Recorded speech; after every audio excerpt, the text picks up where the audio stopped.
Je ne peux pas rester de marbre lorsque je pense à vous, amis, ceux qui traînaient la camarde, qui éradiquaient les mamies, tous ceux qui gardent en leur raison ceux qu'on menaçait de prison, avaient encore cette force, sans pour autant bomber le torse, de résister à ces pressions, aux chantages éhontés.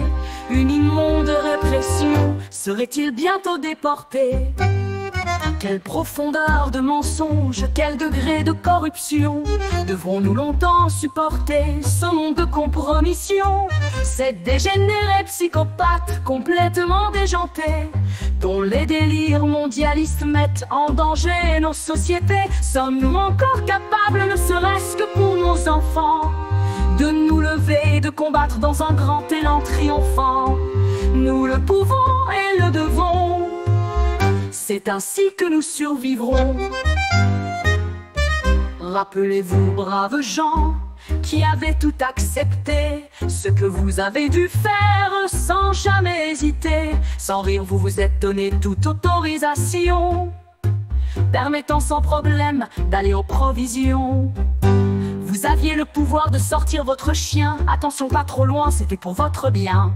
Ceux qui étaient des mauvais citoyens, qui n'avaient pas mordu à la pas présentée, ceux qui étaient les plus malins, ou dont l'esprit critique était plus aiguisé, il fallait les détruire et on s'y employa. Tout fut mis en œuvre, même les coups les plus bas.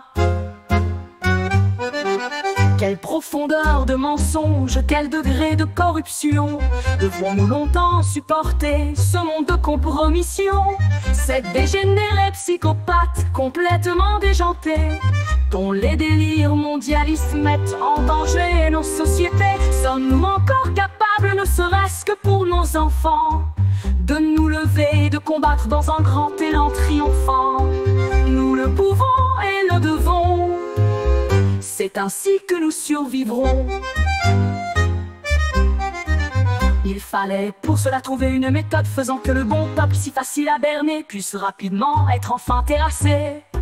C'est alors que nous avons eu cet étrange épisode où chaque soir à la télévision apparaissait cette vision d'un fonctionnaire désespéré, égrenant longuement une litanie morbide sans aucun fondement, où étaient confondus sans vraiment hésiter les morts de ce virus et ceux qui, affaiblis d'une grippe saisonnière, n'en avaient pas guéri, ou qu'on avait habilement classé dans la catégorie permettant aux soignants d'obtenir des profits ô combien gratifiants.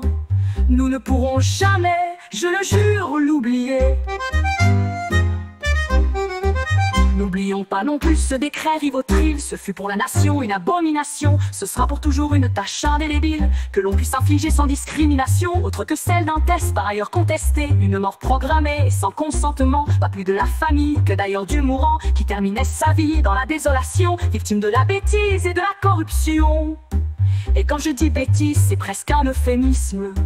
Il suffit pour cela de bien se rappeler des merveilleux discours de notre Premier ministre, exhortant les Français fréquentant les cafés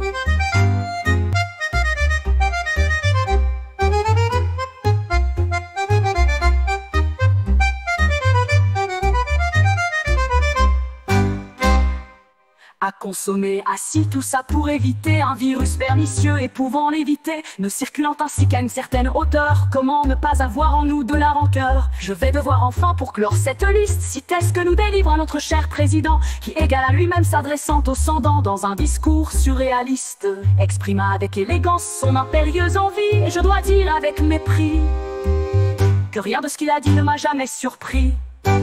Quelle profondeur de mensonge, quel degré de corruption devrons-nous longtemps supporter ce monde de compromission? Ces dégénérés psychopathes complètement déjantés, dont les délires mondialistes mettent en danger nos sociétés.